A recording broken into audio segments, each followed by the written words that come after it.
94வது சங்கீதம் 18வது வசனம். என் கால் சறுக்குகிறது என்று நான் சொல்லும்போது, கர்த்தாவே உமது கிருபை என்னை தாங்குகிறது. கர்த்தருடைய பரிசுத்த நாமம் மகிமைப்படுவதாக. அருமையான வார்த்தை.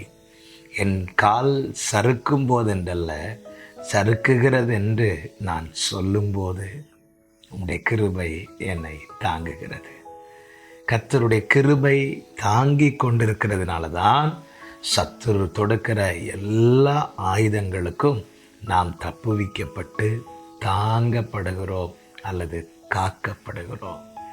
இதுவரை தாங்கினதுனால தான் தாக்குதலுக்கு நாம் தப்புவிக்கப்படுகிறோம். 3வது சங்கீதத்திலே தாவீது இப்படி சொல்லுகிறார், கர்த்தாவே என் சத்துருக்கள் எவ்வளவாய் பெருகி இருக்கிறார்கள், எனக்கு விரோதமாய் எழும்புகிறவர்கள் அநேகர். இப்படி சத்துரு